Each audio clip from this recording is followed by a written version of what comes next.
Afternoon. Bale, nandito kami ngayon sa aming pinakalas na area na kung saan ay inaayos ng aking partner yung water system ng ating farm. Ito ay taniman ng talong at saka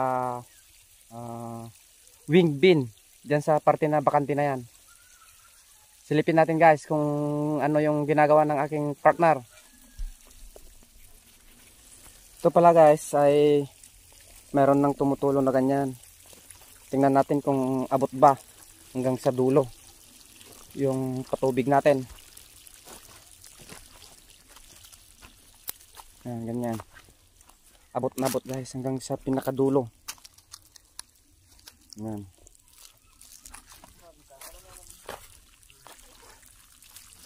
Ayan. Ganyan na tayo magpatubig ngayon. Hindi na tayo nagpapatubig ng bawat butas. So yung ginagawa ng aking partner ay kinokontrol niya yung tubig para hanggang sa dulo ay makarating yung supply ng tubig. Siguro kada 30 minutes ang bawat row sapat na.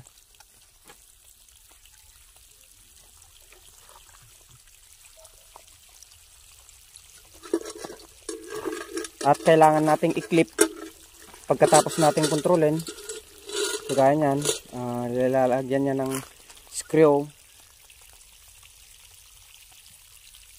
yung every butas para makontrol natin yung paglabas ng tubig sa kabila rin.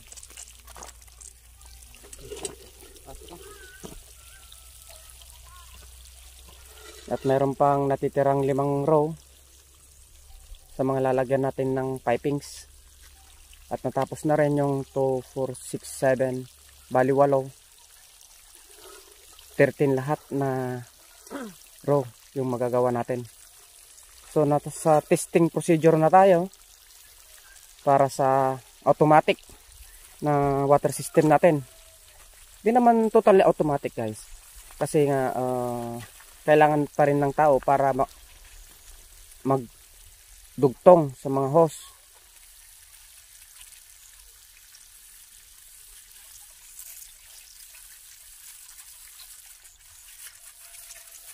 Yan. Pag kalahating araw kalahating oras na ganyan ang patubig natin, ay sigurado na busog yung ating mga tanim. Lahat ng part ay ganito yun na yung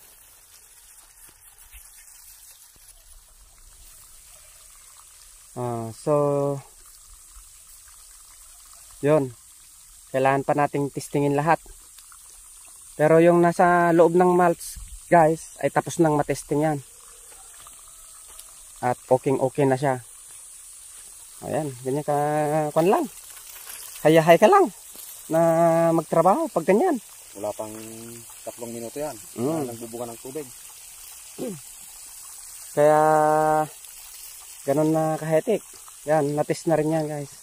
Pero ito, dahil sa haba ng hose natin, ng linya natin, ay hindi niya kayang paabutin hanggang dun sa dulo. Kaya hinati natin siya guys, para mapaabot natin yung tubig hanggang sa dulo. Kasi sinubukan namin na buong hose dapat ay hindi niya kaya. Kaya hinati natin yung hose at palalabasin natin dito sa gitna yung hose.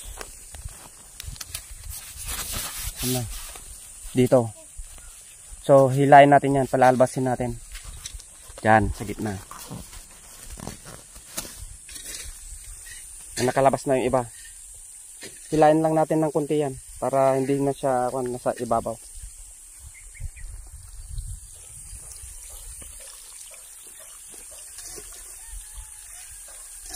O, pwede nang ilipat partner.